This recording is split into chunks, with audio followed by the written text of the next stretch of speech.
மாநகராட்சியின் 3வது பெண் மேயராக பொறுப்பேற்றிருக்கிறார் திமுகவின் பிரியா ராஜன். ஆசிரியர் கனவோடு காத்திருந்த பிரியா ராஜனுக்கு மேயர் பதவி கிடைத்தது எப்படி பார்க்கலாம்.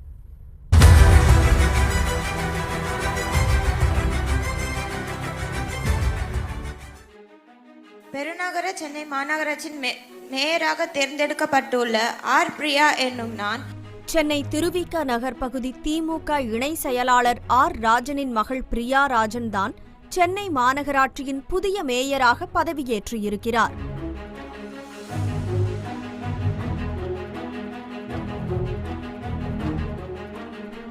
பெரம்பூரில் உள்ள செயின்ட் மேரிஸ் கிறிஸ்தவ பள்ளியில் 1 முதல் 12ஆம் வகுப்பு வரை படித்த பிரியா ராஜன் பின்னர் அண்ணா நகரில் உள்ள கன்னிகா பரமேஸ்வரி கல்லூரியில் பிகாம் பட்டப்படிப்பும் தொலைதூர கல்வி மூலம் எம்காம் முதுகலை பட்டப்படிப்பும் முடித்திருக்கிறார். சிறுவயது முதலே ஆசிரியராக வேண்டும் என்பதுதான் பிரியாவின் லட்சியம். இவரது கணவர் ராஜா தனியார் நிறுவனம் ஒன்றில் மேற்பார்வையாளராக பணியாற்றி வருகிறார்.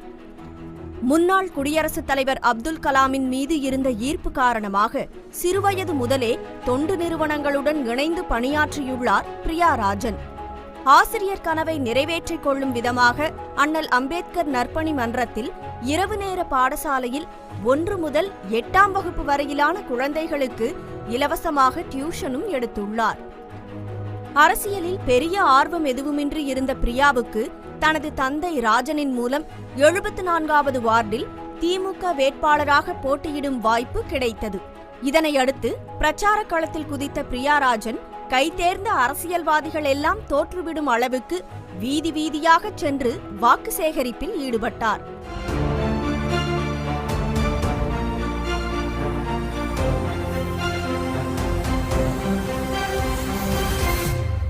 இந்த முறை சென்னை மாநகராட்சியின் மேயர் பதவி பட்டியலின பெண்களுக்கு ஒதுக்கப்பட்டதால் அந்த வாய்ப்பு யாருக்கு கிடைக்கப் போகிறது என்கிற எதிர்பார்ப்பு எழுந்திருந்தது. மேயர் வேட்பாளர் ரேஸில் கொளத்தூரைச் சேர்ந்த ஸ்ரீதனி மற்றும் அண்ணா நகரைச் சேர்ந்த வசந்தி பரமசிவம் ஆகியோர் முன்னணியில் இருந்தனர். ஆனால் இந்து சமய அறநிலையத்துறை அமைச்சர் சேகர் பாபு மற்றும் திருவிக நகர் சட்டமன்ற உறுப்பினர் தாயகம் கவி ஆகியோரின் ஆதரவு காற்று பிரியா ராஜனின் பக்கம் வீசியதால் சென்னை மேயர் பதவி அவரை நோக்கி நகர்ந்தது. இவற்றுக்கெல்லாம் மேலாக பிரியா ராஜனின் தந்தை முன்னாள் சட்டமன்ற உறுப்பினரும் திமுகவின் கலை இலக்கிய பகுத்தறிவு பேரவையின் மாநில செயலாளருமான செங்கை சிவத்தின் மைத்துனர் என்பது பிளஸ் பாயிண்டாக மாறியது. முதலமைச்சர் மு.க.ஸ்டாலின், சுகாதாரத்துறை அமைச்சர் மா. சுப்பிரமணியன் உள்ளிட்ட அரசியல் ஆளுமைகள் வகித்த சென்னை மேயர் பதவி தற்போது பிரியா ராஜன் வசம் வந்திருப்பதால் அவர் மீதான எதிர்பார்ப்புகள் அதிகரித்திருக்கின்றன.